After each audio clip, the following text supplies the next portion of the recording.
पिछले 3 दिन से अगर आप टीवी चैनल्स को देखते हैं तो लगातार आपको बहस ही दिखाई दे रही है कि देश का मुसलमान तालिबान के साथ खड़ा हुआ है, लेकिन उसके साथ ही जो मेन मुद्दे हैं वो कहीं ना कहीं पशेपुस्त पर चले गए हैं, उस पर कोई बहस नहीं हो रही। सबसे बड़ा मुद्दा है कि अफगानिस्तान के अंदर अभी तक जो भारतीय फंसे हुए हैं उनको निकालने के लिए सरकार क्या कोशिश कर रही है, इस पर कोई बहस नहीं हो रही।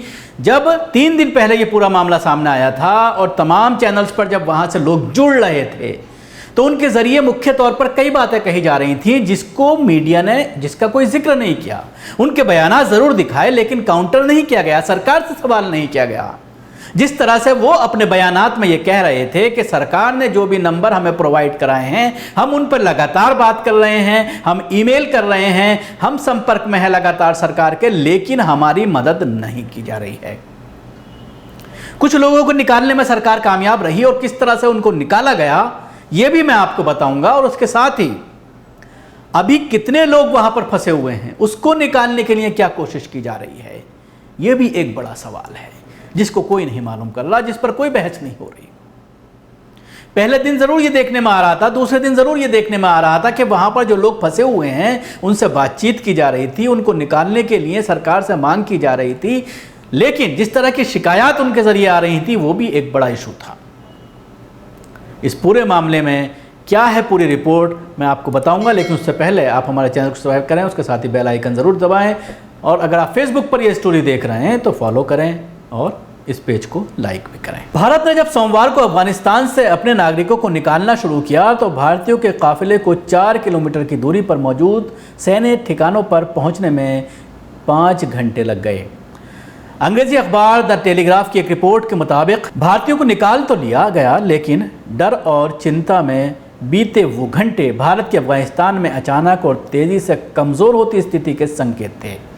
अफगानिस्तान में एक लंबे समय से मौजूदगी और विनेश के बावजूद भारत के लिए अचानक हड़बड़ी और घबराहट की स्थिति बन गई। अखबार के मुताबिक अमेरिकी सुरक्षा बलों की मदद से किसी तरह भारतीय दूतावास के स्टाफ को बाहर निकाला गया।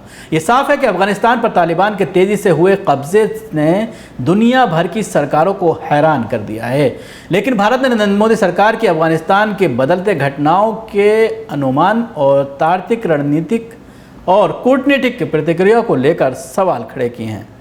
एक राजनयिक ने कहा कि भारत के पड़ोस में अचानक हुए इस बदलाव से होने वाले मध्यम और दीर्घकालिक प्रभाव का विश्लेषण करना जल्दबाजी होगा, लेकिन फिलहाल इसे भूल जाइए।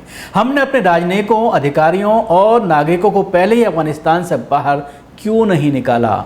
हर कोई जानता था कि अमेरिका अफगानिस्तान से बाहर जा रहा है और तालिबान वापस आ रहा है। हम क्या सोच रहे थे, हमने वो क्यों नहीं किया जो हमें करना चाहिए था। हमें तालिबान के ट्रैफिक कंट्रोल्स की दया पर ऐसे आखिर समय में निकलने की ज़रूरत क्यों पड़ी, और जो भारतीय अब भी अफगानिस्तान में फंसे हुए हैं उनके लिए हम क्या कुछ कर रहे हैं। उन्होंने अखबार से कहा कि पिछले कुछ दिनों में विदेश नीति की इतनी खराब स्थिति चिंता पैदा करने वाली है।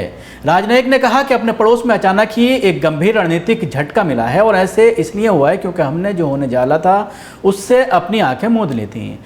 हमने अमेरिका की स्थिति का गलत आकलन करने दिया और हमें जो अपने राष्ट्रीय हित में क्या करना चाहिए था उसे नज़रअंदाज किया।